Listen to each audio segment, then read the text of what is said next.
नमस्कार। कार्यक्रम सिधा बहसमा यहाँहरूलाई हार्दिक स्वागत छ। म एमराज जोशी। आज सिधा बहसको यो श्रृङ्खलामा तपाईँले देखिसक्नुभयो, मेरो अगाडि बमबहादुरजी हुनुहुन्छ। उहाँसँगै थुप्रै चिजहरू छन्, गीत सङ्गीतका परिपूरक चिजहरू छन्। बाँसुरी छन्, गिटार छ, सँगै आफू पनि हुनुहुन्छ। यति देखिसकेपछि तपाईँहरूले अनुमान गरिसक्नु भएको होला उहाँसँग थुप्रै प्रतिभाहरू पनि छन् भनेर। सिधा बहसको श्रृङ्खलाहरू विशेष गरी विभिन्न खालका विषयवस्तुहरूसँग बहस गर्ने, छलफल गर्ने, निष्कर्षमा पुग्ने र विभिन्न विषयवस्तुहरूलाई उठाउने गर्दछौँ। आज पनि म गीत सङ्गीतका कुराहरूसँगै अन्य विषयहरू छन् उहाँसँग। उहाँ थुप्रै विषयवस्तुहरूसँग जोडिनु भएको छ, ती विषयवस्तुहरू पनि उठाउनेछु। विशेष गरी उहाँ विभिन्न अभियानहरू पनि चलाइरहनु भएको छ। बमबहादुर विषी हुनुहुन्छ। उहाँले एक किसिमले विभिन्न खालका अपाङ्गता भएका विभिन्न व्यक्तिहरूको अधिकारका लागि पनि आवाज उठाइरहनु भएको छ। आफैमा पनि कानुनको विद्यार्थी हुनुहुन्छ। अहिले 11 क्लास दिएर 12मा पढिरहनु भएको छ र सँगसँगै विभिन्न क्षेत्रहरूमा विभिन्न क्रिएटिभ कामहरूमा पनि उहाँ सक्रिय हुनुहुन्छ। थप विषयवस्तु उहाँसँगै जोडिएर म कुराकानी गर्नेछु। आउनुहोस्, म उहाँलाई स्वागत गर्छु। स्वागत छ पम्जी। हस्, यहाँलाई धेरै धेरै धन्यवाद छ। यहाँहरू सम्पूर्णलाई नमस्कार। म बमबहादुर विषी। विशेष गरी दाइलाई यहाँसम्म पुग्नुभयो, विशेष गरी दाइलाई म धेरै धेरै धन्यवाद गर्न चाहन्छु दाइ। अब विषयवस्तु कसरी सुरु गरौँ भने, तपाईँ विभिन्न विषयवस्तु क्षेत्रसँग जोडिनु भएको छ। गीत सङ्गीतलाई उत्तिकै माया गर्नुहुन्छ होइन, र आफै विभिन्न अपाङ्गता भएका व्यक्तिहरूको अधिकारको लागि पनि आवाज दिइरहनु भएको छ, बोलिरहनु भएको छ भनौँ न। नर्मली कुराकानी सुरु गरौँ। पछिल्ला समयका दिनहरू के कसरी बितिरहेछन्? विशेष गरी यो सर्वप्रथम प्रश्नको लागि यहाँलाई धेरै धेरै धन्यवाद छ। अब म अहिले वर्तमान समयमा के गर्दैछु र वर्तमान समयमा एउटा म शारीरिक रूपले दृष्टिविहीन भए तापनि अब सिङ्गो राष्ट्रको माया लाग्छ, देशको माया लाग्छ। अब यो देशलाई अगाडि कसरी बढाउने भन्ने विषयवस्तु म चिन्तन गर्छु बढीभन्दा बढी। अब चिन्तन सँगसँगै अब विशेष गरी अपाङ्गता भएका जुन हामी युवाहरू छौँ, अब हामी युवालाई पनि हातमा हात, काँधमा काँध मिलाएर एकजुट भएर अगाडि कसरी बढ्न सकिन्छ भन्ने विषयवस्तुहरूलाई म गहन अध्ययन गर्दै बसिरहेको छु र म एउटा कानुनको विद्यार्थी पनि हो। अगाडि हजुरले जानकारी गराउनुभयो। केही दिन अगाडि काठमाडौँ जानुभएको थियो, एउटा कार्यक्रममा उपस्थित हुनुभएको थियो। त्यो कार्यक्रमको बारेमा थोरै जानकारी दिनुहोस्। विशेष गरी यो कार्यक्रम म केही दिन अगाडि काठमाडौँ गएको थिएँ। यो कार्यक्रम चाहिँ सेप्टेम्बर 6 देखि 9 सम्म चाहिँ हामीले सहजकर्ता सुपरस्टार जस्तै अपाङ्गता भएका युवाहरूको राजनीतिक नेतृत्व र सहभागिता भन्ने विषयवस्तुमा युएसएआइडी र आइफेस र बाइनद्वारा सञ्चालित कार्यक्रम हो। विशेष गरी यो कार्यक्रम 7वटा प्रदेशमा हामीले सञ्चालन गर्न लागिरहेका छौँ। अब सुदूरपश्चिमको तर्फबाट र सुदूरपश्चिम कैलालीको तर्फबाट चाहिँ आदरणीय दाइ अर्जुन राहुल अभियानले चाहिँ नेतृत्व गर्दै हुनुहुन्छ। उहाँलाई म विशेष धन्यवाद व्यक्त गर्न चाहन्छु। जोस् हामी यो कार्यक्रमको उद्देश्य के छ भन्दा अब आउने निर्वाचनमा अपाङ्गता भएका व्यक्तिहरूको पहुँच पुग्ने छ कि छैन। अब करिब 35 लाख जति युवाहरू अब आउने चुनावमा सहभागी हुँदैछन्। त्यसैले अब कतिले अपाङ्गता भएका व्यक्तिहरूको प्रतिनिधित्व गरेका छन् भन्ने विषयवस्तुमा पनि हामी छलफल गर्न सक्छौँ। जस्तै उदाहरणका लागि म के भन्न चाहन्छु भने, अब अपाङ्गता भएका व्यक्तिहरू जस्तै अब यो राष्ट्रिय सभाका लागि 59 जना चाहिन्छन्। त्यहाँ अब के भनेको हुन्छ भने, हामीले अपाङ्गता भएका व्यक्तिहरूको त प्रतिनिधित्व गरेकै छौँ नि, यी मेरो औँलो काटिएको छ भनेर मजाले त्यहाँ संसदमा गएर चर्काचर्की गर्छन्। वास्तविक अपाङ्गता भने त म दृष्टि सम्बन्धी अपाङ्गता भएको व्यक्ति हो नि त एउटा, तर मेरो पहिचान त्यहाँ राम्रोसँग झल्काएको हुँदैन। त्यसैले त्यहाँ चाहिँ के हुनुपर्छ भने जसको सवाल उसैको नेतृत्व हुनुपर्छ भन्ने उद्देश्यका साथ यो अभियान हामी सञ्चालन गरिरहेका छौँ ब्लाइन्ड युथ एसोसिएसनद्वारा। अब हुन त देशव्यापी रूपमा यस्ता आवाजहरू उठिरहेका हुन्, पटक पटक उठ्छन्, अझ ती आवाज सेलाउँछन्, त्यस्तै हुन्छ। विभिन्न खालका समस्याहरू छन् त्यहाँभित्र। तपाईँहरू जस्ता ऊर्जावान युवाहरू बोल्नुहुन्छ, फेरि बिच आउनुहुन्छ पटक पटक बेला बेलामा। पछिल्लो समयमा यो सम्बन्धित निकायले, सरकारले, नेपालको संविधानले अधिकार दिएको छ तपाईँहरूलाई होइन, यो कार्यान्वयन नहुनुको पछाडि चाहिँ के समस्या देख्नुहुन्छ? विशेष गरी यो कार्यान्वयन नहुनुको मुख्य कारण म के देख्छु भने, जति पनि कागजमा उल्लेख भएका छन् कुराहरू, अब UN CRPD शैक्षिक प्रोटोकल सन् 2006मा अब एउटा महासन्धिबाट नै पारित भएको छ, अन्तर्राष्ट्रिय एउटा UNCRPD बनेको छ। त्यसै गरी अब नेपालको संविधान 2072 पनि अपाङ्गता भएका व्यक्तिहरूका हक अधिकार पनि उल्लेख गरिएको छ र अपाङ्गता अधिकार ऐन 2074 पनि छ। तर जसरी नीति नियमहरू कागजमा उल्लेख गरिएका छन् र यी कार्यान्वयन गर्नुको नगर्नु र यी कार्यान्वयन गर्नुको कहाँनिर कमजोर भइरहेको छ भन्दा एक त हामीलाई ती सूचनाको पहुँचमा त्यो पुग्न सकिएन सर्वप्रथम। दोस्रो कुरा के रह्यो भन्दा जति पनि व्यक्तित्वहरू हुनुहुन्छ हामी अपाङ्गता भएका व्यक्तिहरूलाई कुन तरिकाले हेरिरहेका छन् भने एउटा दया र माया, जस्तै म आँखा देख्न सक्दैन कठै बिचारा यसलाई चाहिँ हामीले सक्दो 3-4 हजार 5-6 हजार दियो भने त भइहाल्छ नि भनेर यस्ता खालका कुराहरूले गर्दा इत्यादि कुराहरू कार्यान्वयन हुन सकिरहेका छैनन्। अब म के भन्न चाहन्छु भने स्पष्ट रूपमा हामी अपाङ्गता भएका व्यक्तिहरूलाई दया माया होइन, हामीलाई चाहिँ अवसरको एउटा अभाव छ, अवसर चाहिँ पर्याप्त मात्रामा चाहिन्छ म भन्न चाहन्छु। अवसर प्राप्त गर्नको लागि कर्तव्य पनि निर्वाह गर्नुपर्छ भन्छन्, तपाईँहरूले कतिको गरिरहनु भएको छ? एकदमै, तपाईँ आफै पनि हेर्न सक्नुहुन्छ अहिले ठाउँ र विकट ठाउँमा थुप्रै अपाङ्गता भएका व्यक्तिहरू छन्। सुस्त मनस्थिति, दृष्टि सम्बन्धी अपाङ्गता भएका व्यक्तिहरू, अब शारीरिक फिजिकल अपाङ्गता भएका व्यक्तिहरू र अहिले अपाङ्गता भएका व्यक्तिहरूलाई 10 प्रकारमा विभाजन गरिएको छ, जसमध्ये 4वटा परिचय पत्र वितरण गरिएका छन्। अब रातो, नीलो, सेतो र पहेँलो गरिकन यो 4वटा परिचय पत्रको आधारमा हामी चाहिँ त्यहीभित्र मेरो चाहिँ परिचय पत्र नीलो हो। त्यसैले गर्दाखेरि जसरी त्यहाँ वर्गीकरण गरिएको छ त्यसै आधारमा चाहिँ हामी अपाङ्गता भएका व्यक्तिहरूलाई जुन खालको राज्यले एउटा यो खालको कुरा गरिरहेको छ नि, अब यो कुरालाई पनि जोड दिन चाहिँ उत्तिकै महत्त्वपूर्ण हो जस्तो लाग्छ। अब के हुँदैछ, के गर्दै हुनुहुन्छ तपाईँहरूले? यो विभिन्न अभियानमा जोडिनु भएको छ होइन, राजनीतिमा अथवा नेतृत्वदायी तहमा अपाङ्गता भएका व्यक्तिहरूलाई ल्याउनुपर्छ भनेर आवाज उठाइरहनु भएको छ। त्यसको लागि कार्यान्वयन गर्नको लागि तपाईँहरूका योजनाहरू के हुँदैछ? अब विशेष गरी अहिले म एकदमै लुकेर बसिरहेको छु। एउटा तपाईँ आउनुभयो, अहिले चाहिँ मिडियाको माध्यमबाट चाहिँ अब अपाङ्गता भएका व्यक्तिहरू पूर्व मेचीदेखि पश्चिम महाकालीसम्म आदरणीय रमेश प्रसाद दाइ लागिराख्नु भएको छ, उहाँलाई पनि म धेरै धन्यवाद व्यक्त गर्न चाहन्छु। म अहिले 11-12मा पढिरहँदा मैले पनि विभिन्न समस्याहरू भोगिरहेको छु। तसर्थ एउटा हामीले अभियान सञ्चालन गरेका छौँ, राष्ट्रिय दलित मुक्ति अभियान, जसको नेतृत्व प्रेमविशी सरले गर्दै हुनुहुन्छ। उहाँ चाहिँ केन्द्रीय संयोजक हुनुहुन्छ, जसमध्ये विद्यार्थी सङ्गठन कैलाली जिल्लाको अध्यक्ष म पनि छु। विशेष गरी अब हामीले कसरी बढ्ने, बिना कारण अब शिव र कलाका धनी हामी नै, अब हामीलाई नै विभिन्न अन्यायमा फालिएको छ। समाजमा यो समाजलाई चिनायो, मठ मन्दिर सजायो, आज मठ मन्दिरहरू थुप्रै सजिने तर त्यो मन्दिरमा प्रवेश गर्नलाई मन्जुरी हुने यस्ता कुराहरू छन्। यी कुराहरूलाई हामीले अब संविधानमा अब दलितको हक भनेर धारा 40 मा उल्लेख गरिएको छ, तर उल्लेख गर्नु मात्रै होइन, तर पहिचान सहित हुनु पर्यो। राष्ट्रिय दलित मुक्तिको पहिचान सहितको एउटै आधार अपाङ्गता भएका भनेर तपाईँहरूले यो के अरे सबै खालका अपाङ्गता भएका व्यक्तिहरूलाई समेटिरहनु भएको छ कि तपाईँहरू अलिकति दृष्टिविहीन साथीहरूलाई मात्रै समेटिरहनु भएको छ? विशेष गरी अपाङ्गता भएका व्यक्तिहरू भन्नाले अपाङ्गता सम्बन्धी काम गर्ने थुप्रै संस्थाहरू छन्। अपाङ्ग महासङ्घ पनि हुनुहुन्छ, उहाँले पनि अपाङ्गता भएका व्यक्तिहरू सम्बन्धी काम गर्दै हुनुहुन्छ। अब NAB ब्लाइन्ड युथ एसोसिएसन अब वर्तमान समयमा यो संस्था लागिरहेको छ। जस्तै अब केन्द्रीय अध्यक्ष आदरणीय कलाधर भण्डारीजी हुनुहुन्छ, उहाँले नेतृत्व गर्दै हुनुहुन्छ 77वटा जिल्लाको। अहिले हामी सुदूरपश्चिममा कैलालीबाट अर्जुन राहुल अभियान दाइले चाहिँ नेतृत्व गरिराख्नु भएको छ, उहाँले अभियान नै जोड्नु भएको छ।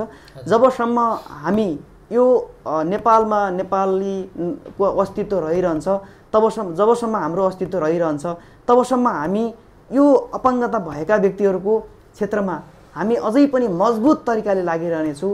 यो क्षेत्रलाई फराकिलो बनाउनेछौँ। हाम्रा सम्पूर्ण मागहरू समग्र स्थानीय तह, प्रदेश सरकार र सङ्घीय सरकारले पनि इत्यादि कुराहरू जोड दिनुपर्छ भन्ने विषयवस्तुमा हामी नितान्त रूपमा लागिरहेका छौँ र सम्पूर्ण स्थानीय तहका जनप्रतिनिधिहरूले पनि जो अपाङ्गता भएका व्यक्तिहरूका जे समस्या छन् यी समस्यालाई बुझेर पहिचान गरेर त्यो व्यक्तिको समाधान गर्नतर्फ लाग्नुपर्छ। धेरै भाषणभन्दा पनि व्यवहारलाई कार्यान्वयनमा उतार्न म अनुरोध गर्न चाहन्छु। अब अलिकति यो रमाइलो पाटोलाई जोडौँ। रमाइलो पाटोभन्दा अगाडि एउटा मेरो मनमा खड्किरहेको एउटा प्रश्न हो। दृष्टिविहीन भएका धेरै साथीहरूसँग मेरो सङ्गत पनि भयो। तपाईँले अघि नाम लिनुभएका अर्जुन रावल अभियानसँग त मेरो लगभग 3-4 साल एउटै कलेजमा हामीले अध्ययन गऱ्यौँ। तपाईँहरू के हुन्छ भने पढाइमा एकदम तेजिलो हुने अथवा भनेको कुराहरू याद रहिरहने, आँखा नदेखे पनि तपाईँले मलाई एक दिन मसँग कुराकानी गर्नुभयो भने मलाई सधैँ तपाईँले मजाले चिन्नुहुन्छ। एक दिन अर्को दिन तपाईँसँग बाटोमा भेट भयो, के छ बमजी भन्यो भने यो सजिलै चिन्न सक्ने त्यो क्षमता कसरी आउँदो रहेछ? मलाई यो प्रश्न धेरैचोटि खड्किरहेको प्रश्न हो। यहाँलाई यो महत्त्वपूर्ण प्रश्नका लागि धेरै धेरै धन्यवाद छ। ब्लाइन्ड रकर्सको अध्यक्ष आदरणीय दिदी सृष्टि केसी हुनुहुन्छ। यसको लागि हामीले अस्ति भर्खरै 1-2 दिन मात्रै भयो एउटा काठमाडौँको एउटा कलेजलाई हामी दृष्टिविहीन भएका व्यक्तिहरूले पैसा कसरी चिन्ने, मोबाइल कसरी चलाउने, ल्यापटप कसरी चलाउने, तपाईँको आवाज कसरी चिन्ने, यस्ता विषयवस्तुहरू अब साङ्ग व्यक्तिहरूलाई यो प्रश्न पक्कै पनि उठ्छ। यो प्रश्न उठ्न स्वाभाविक कुरा पनि हो।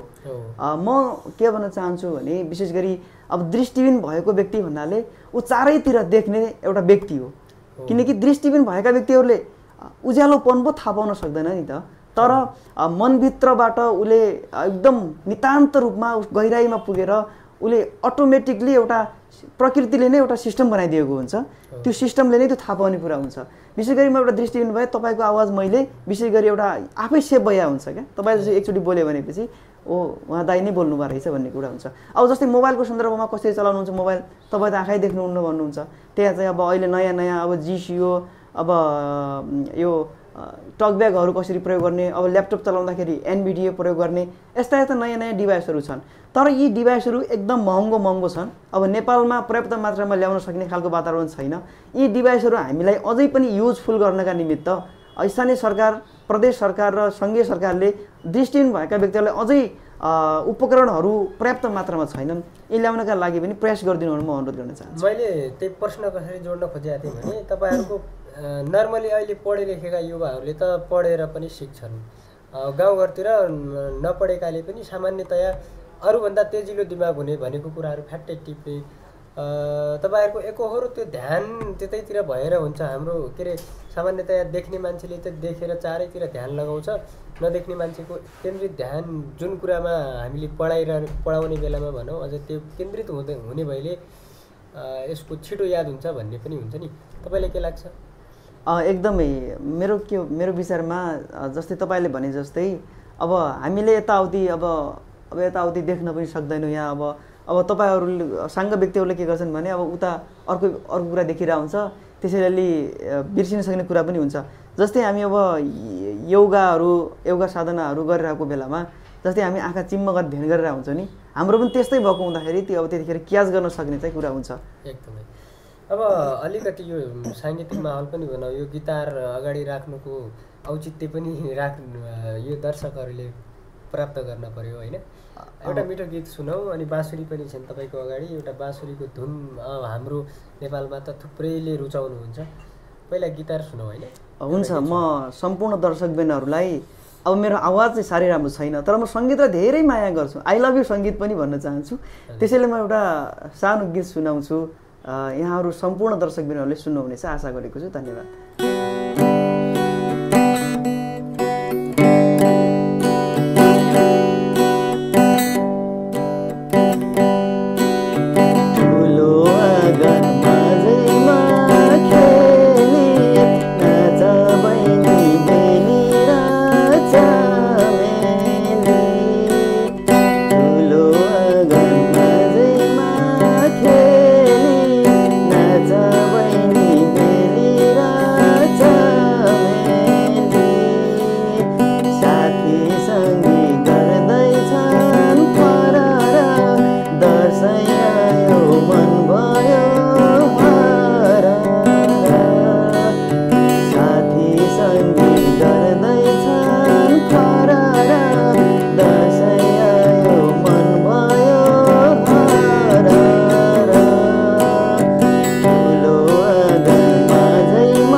हो गुनगुनाउने तपाईँले? मैले विशेष गरी अब त अहिले दसैँको आएको, दसैँ नजिकै छ, त्यसैले चाहिँ दसैँको गीत गाएँ। विशेष गरी मैले एउटा देउडा गीत गाउँछु। नयाँ आधुनिक गीतहरू, पुराना गीतहरू, नारायण गोपालका गीतहरू सुन्छु र मैले उहाँ जस्तै गाउनलाई प्रयास गरिरहेको छु। अब नारायण गोपालका गीतहरू, अब देउडा गीतहरू सुन्छौँ, किनकि हामी अब सुदूर तथा मध्यपश्चिममा विशेष देउडा गीतै गाइने भएको हुँदा अब देउडा गीतलाई धेरै माया गर्ने हुँदाखेरि देउडा गीत मनपर्छ मलाई। बाँसुरी पनि सुनौ होइन? हजुर, हुन्छ, म बाँसुरी सुनौ। यहाँलाई चाहिँ बाँसुरी बजाएर सुनाउँछु।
निकै नै मिठो। मैले यो किन जोड्न खोजेको भने हाम्रो खास कुराकानी विषयवस्तु उहाँसँग विभिन्न खालका अधिकारका कुराहरू र विशेष गरी पछिल्लो समयमा रमेश परसाईको धेरै चर्चा भयो। रमेश परसाई जस्ता थुप्रै प्रतिभा, थुप्रै क्षमतावान युवाहरू हाम्रो सुदूरपश्चिममा पनि छन्। अर्जुन रावल अभियानदेखि बमबहादुर सम्म यस्ता हाम्रा सुदूरपश्चिमबाट पनि उदाउँदा ऊर्जावान युवाहरू छन्, जसको शारीरिक अपाङ्गता भए पनि उहाँहरूले क्षमताका हिसाबले उहाँहरू अरू सामान्य मान्छेहरूभन्दा पनि क्षमतावान हुनुहुन्छ भन्ने उदाहरणका रूपमा तपाईँहरूलाई मैले यसरी जोड्न खोजेको। उहाँसँग खास गरी म उहाँहरूका अधिकारका विषयमा र उहाँ आफै पनि एउटा कानुनको विद्यार्थी भएकाले उहाँहरूसँग त्यो खालको विषय मैले जोड्न खोजेको हुँ।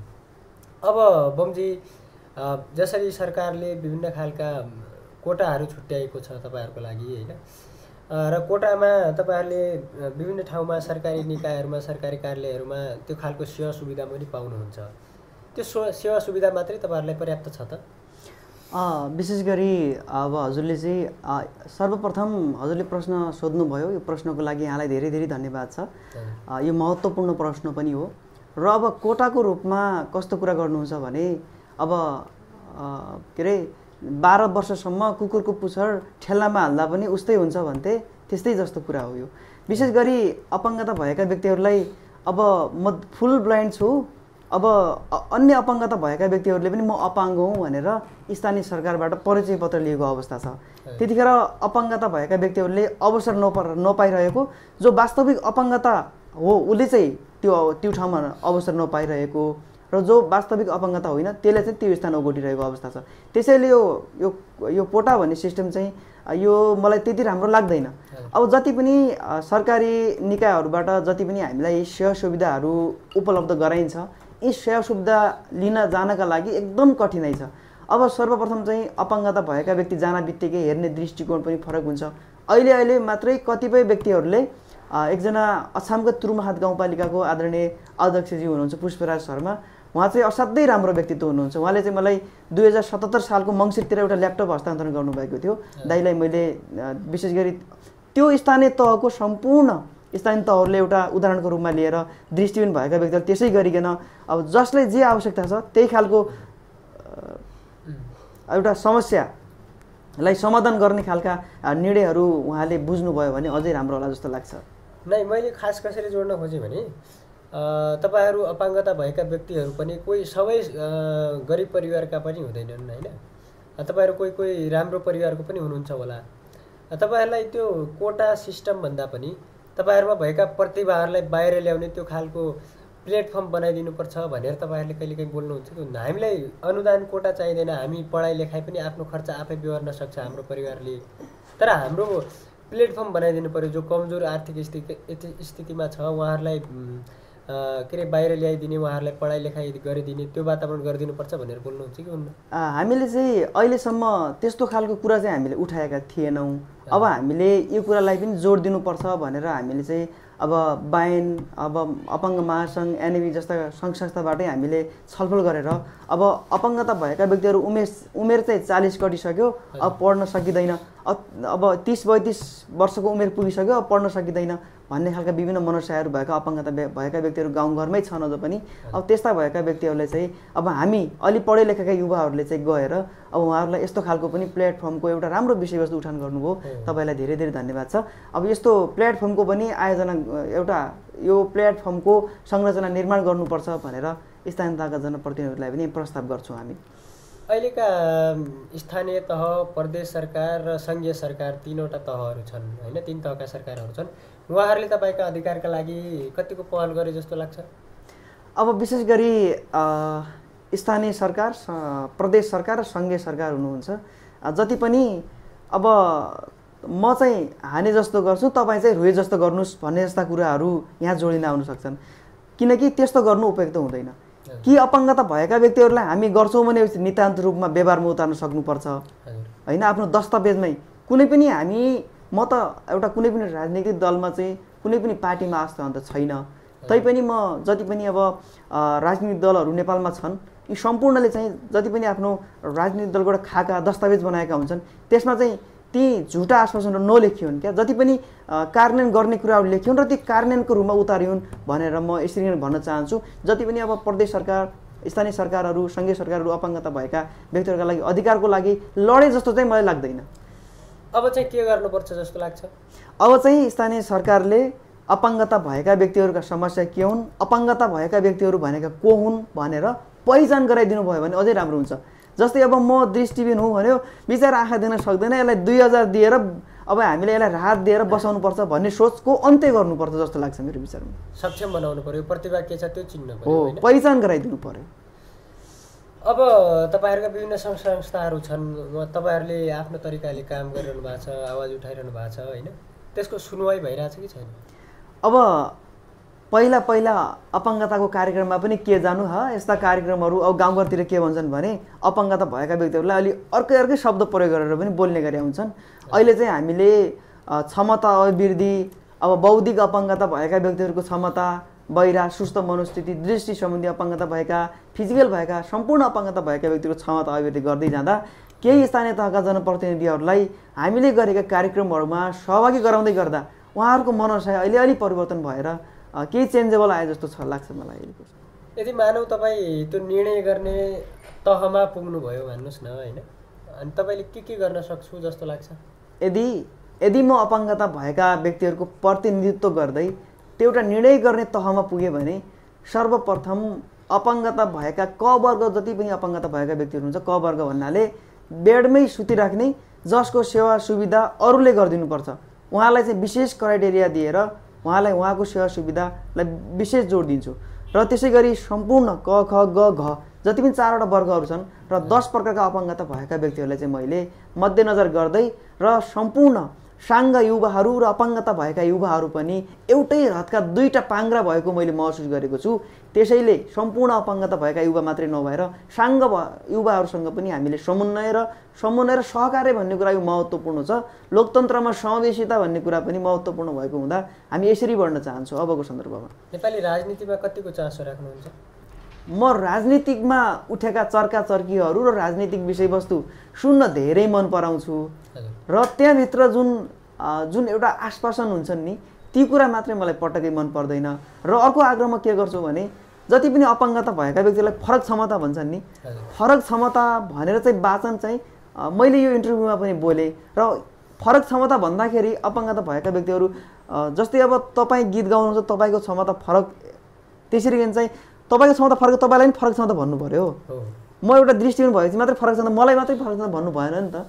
त्यसैले चाहिँ यो फरक क्षमता भन्ने शब्द चाहिँ अलि प्रयोग नगर्दा अझै उपयुक्त हुन्छ जस्तो लाग्छ। नेपालका राजनीतिक दलहरूले अपाङ्गता भएका व्यक्तिहरूलाई प्राथमिकतामा नराखे जस्तो लाग्छ होइन?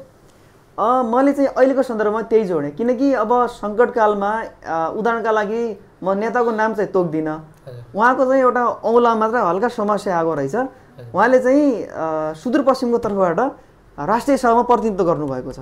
अब अपाङ्गता हुँ भनेर, किनकि उहाँले चाहिँ हाम्रा यस्ता यस्ता समस्याहरू छन् सुनाइ गरिदिनुहोस् न त भन्दा उहाँले सुनाइ नगरिदिने, किनकि अपाङ्गता भएका अब हाम्रा पीडा त हामीलाई थाहा छ नि त, हाम्रा पीडा के छन्, हामीले के पीडा भोग्नु परेको छ भनेर। त्यसैले जसको सवाल उसैको नेतृत्व हुनुपर्छ भन्ने हाम्रो यो मूल उद्देश्य हो अहिलेको। अपाङ्गता भएका व्यक्तिहरूले पनि राजनीतिमा त्यति चासो नदेखाए जस्तो लाग्दैन? तपाईँहरू पनि सक्रिय भएर ल म पनि गर्छु है, यो पार्टीमा काम गर्छु भनेर लाग्नुपर्छ जस्तो लाग्दैन? अहिले हामी त्यो स्थान र त्यो अवसर र त्यो ठाउँमा पुग्ने खालको वातावरण हामीसँग अहिले छैन। विशेष गरी हामी हाम्रा माग मात्रै सम्बोधन कसले गर्न सक्छ त? अहिले हामी एकदम तटस्थमा छौँ। जसले हामीलाई हाम्रा अधिकारको एकदम नेतृत्व गर्छ, अब त्यो व्यक्तिसँग मात्रै हामी आस्थावान भएर अगाडि बढ्न सक्छौँ। जसले त हामीलाई एकदम हेपा र हेला दृष्टिले हेरिरहेका हुन्छन् भनेपछि हामी त राजनीति भन्दा पनि हाम्रा आवाजहरूलाई यी कुलन्द ठाउँमा विकट ठाउँमा लुकिरहेका आवाजहरूलाई नितान्त रूपमा अगाडि बढाउने प्रयासमा छौँ हामी। वर्तमान नेपाली राजनीतिलाई विश्लेषण गर्दाखेरि कसरी गर्नुहुन्छ छोटोमा? अब छोटोमा चाहिँ वर्तमान राजनीतिक एकदमै चर्काचर्की छ। मैले वर्तमान राजनीतिक 2, 3, 4 पटकसम्म, अब 2-3 पटकसम्म संसद विघटन हुनुपर्ने प्रतिनिधि सभा होइन, सरकारमा चर्काचर्की आउनुपर्ने। अब यो के भइरहेको छ भने अब एउटा खर्चिलो पाटोलाई चाहिँ बढी जोड दिइरहेका छन्, किनकि एउटा अपाङ्गता भएका व्यक्तिहरूको समस्या कसैले सुनिदिएका छैनन्। माथि कुर्ची तानातान हानाहान गर्नेका मात्रै भइरहेको छ। समग्र जनताको एउटा लोकतन्त्रको मुख्य उद्देश्य के हो भने समावेशितालाई बढी जोड दिने। लोकतन्त्रले त द्वन्द्व सिर्जना गर, आज हरेक ठाउँमा र्याली निकाल, आन्दोलन गर भन्ने त लोकतन्त्रको मूल उद्देश्य होइन नि त। त्यसैले लोकतन्त्रमाथि विभिन्न आँचहरू पुगाउने, लोकतन्त्रलाई खलन पार्ने, लोकतन्त्रलाई खल्लो पार्ने जस्ता कामहरू गरिरहेका छन्। अब कदापि रूपमा वर्तमान राजनीतिमा देखिएका यी विभिन्न समस्याहरू हुन्। यी समस्याहरूलाई हामीले सजिलैसँग समाधान गर्नका निमित्त हामी अपाङ्गता भएका युवाहरू र तपाईँहरू जस्तै सङ्घ युवाहरूको महत्त्वपूर्ण भूमिका रहेको हुँदा अब हामी तपाईँहरूसँगै हातमा हात काँधमा काँध जोडेर अगाडि बढ्न आवश्यक छ। तपाईँले सबभन्दा बढी मनपर्ने अथवा आस्था भएको पार्टी कुन हो? मैले मनपर्ने र आस्थावान भएको पार्टी अहिले राजनीतिक दलमा चाहिँ कुनै पनि पार्टी छैन। मेरो पार्टी जे हो यही अपाङ्गता भएका युवाहरूको पार्टी हो, यही मेरो पार्टी हो। राजनीतिक दलहरूको कुरा गर्दैछु, एमाले, माओवादी, काङ्ग्रेस। मैले चाहिँ अब आस्थावान गरेको त्यस्तो राजनीतिक पार्टीप्रति कोही पनि छैन। म एउटा विद्यार्थी भएर विद्यार्थी आवाजबाटै उठाइरहेको छु। त्यस्तो राजनीतिक दलप्रतिमा आस्थावान छैन अहिले। समकालीन नेताहरूमा सबभन्दा बढी मनपर्ने नेता चाहिँ को छ? अब सबै नेताहरू अब जे होस्, प्रष्ट रूपमा तपाईँको विचार राख्नुहोस् न। अब मलाई चाहिँ मनपर्ने नेताहरू जस्तै भनेको एउटा मदन भण्डारी जस्तै नेताहरू चाहिँ मलाई असाध्यै अहिलेका वर्तमान अहिले वर्तमान समयमा मनपर्ने नेताहरू भन्नुभन्दा पनि नेताहरूको विचारमा चाहिँ मैले अलिअलि विश्वास गर्ने गरेको छु। अब त्यस्तो नेताहरू त समग्र रूपमा सबै नेताहरू उस्तै हुनुहुन्छ। कसको विचार मनपर्छ? विशेष गरी त्यस्तो नेताहरू भन्दै जाँदाखेरि अब मैले समग्र रूपमा यो नेता र ऊ नेता भन्नुभन्दा पनि समग्र नेताहरूको विचार चाहिँ राम्रै छ जस्तो लाग्छ। त्यसमा तपाईँले डराउनु पर्ने कुरै छैन नि? छैन, यो पार्टीको भनेर ट्याग लगाउँदैनन्, आफ्नो विचार यो मान्छे मलाई मनपर्छ भन्न त सकियो नि? एकदमै भन्न त सकिन्छ, तर मेरो पनि स्वतन्त्र अधिकार र स्वतन्त्र हक अधिकार भएको हुँदाखेरि समग्र नेताको विचारहरू ठिकै छ जस्तो लाग्छ। बाटो हुनुहुन्छ। अनि अभियन्ताहरू धेरै हुनुहुन्छ होइन? तपाईँका अपाङ्गता भएका के अरे साथीहरूको नेतृत्व गर्ने अभियन्ता पनि हुनुहुन्छ, सँगै सपाङ्गका पनि थुप्रै अभियन्ताहरू हुनुहुन्छ। उहाँहरूमध्ये कोही छ त्यस्तो मलाई मनपर्छ भन्ने? फेरि एकचोटि यो प्रश्नलाई, तपाईँका अपाङ्गता भएका व्यक्तिहरूको नेतृत्व गरिरहनु भएको छ कि अभियन्ता हुनुहुन्छ अथवा तपाईँको नेतृत्व भन्नुहोस् न कसरी बुझ्नुहुन्छ? अथवा सपाङ्ग भएका जुनसुकै तहका पनि अभियन्ता जो जोडिनु भएको छ नि विभिन्न नामका अभियन्ताहरू, हजुर मलाई यो मान्छे मनपर्छ, यसका विचार मनपर्छ भन्ने केही छ? ओहो, एकदमै यो पनि एकदम महत्त्वपूर्ण बनाइराख्नु भएको छ। भर्खरै मैले अगाडि नाम जोडेको थिएँ, एउटा यो राष्ट्रिय दलित मुक्ति अभियानको एउटा अभियन्ता हुनुहुन्छ प्रेम विशी सर। उहाँले चाहिँ पहिला एकदमै राजनीति गर्नुभएको रहेछ, त्यहाँभन्दा पछाडि चाहिँ 2072 सालदेखि अहिले चाहिँ एउटा अभियन्तामा लागिराख्नु भएको छ, एउटा अभियन्तै हुनुहुन्छ। अब समग्र 77वटा जिल्लालाई नै एउटा विशेष अधिकार पहिचानसहितको आधार भन्ने विषयवस्तुहरूलाई उठान गर्दै उहाँको विचार चाहिँ मलाई महत्त्वपूर्ण लाग्यो। किनकि अब पिछाडिएको वर्ग, सीमान्तकृत वर्ग भनेर हामी पिछाडिएका छौँ नि त। त्यसैले हाम्रो आवाज पनि उठ्ने भएको हुँदा, समग्र अपाङ्गता भएका व्यक्तिहरूको आवाज पनि उठ्ने भएको हुँदा उहाँका विचारहरू असाध्यै राम्रो मनपर्छ। त्यसैले म प्रेम विशेष सरलाई धेरै धेरै धन्यवाद व्यक्त गर्न चाहन्छु। भविष्यमा गएर कुनै पार्टीसँग जोडिएर राजनीति गर्छु र नेतृत्व तहमा पुग्छु भन्ने विचार छ? अब भविष्यको कल्पना मैले पनि गर्दैछौँ। मैले पनि अब राजनीतिक गर्ने विचार छ र राजनीति गर्न पनि चाहन्छु। तर अहिले चाहिँ अब म जबसम्म त्यो ठाउँमा पुग्नलाई परिपक्व नहुन्जेलसम्म राजनीति गर्दैन। परिपक्व बन्नलाई त अहिलेदेखि कोसिस गर्न हो, एकदमै त्यो म प्रयासमा छु र नितान्त रूपमा लागिरहेको छु। मेरो सपना र मेरो लक्ष्य पुरा भइसकेपछि राजनीतिको पाटो त छँदैछ। हस्, महत्त्वपूर्ण समय अनि यो मिठो संवाद र केही प्रस्तुतिको लागि तपाईँलाई धेरै धेरै धन्यवाद छ।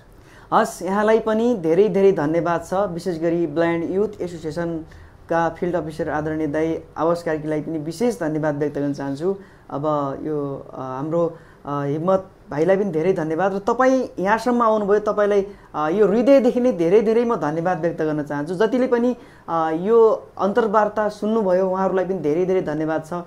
यदि मसँग केही विषयवस्तुको बारेमा सोध्नु छ अर्थात् केही अपाङ्गता भएका व्यक्तिहरू अप्ठ्यारोमा परेका छन् भने उहाँलाई केही उद्धार गर्नु छ भने मेरो सम्पर्क नम्बर पनि म यहाँलाई छोड्दै बिदा माग्न चाहन्छु।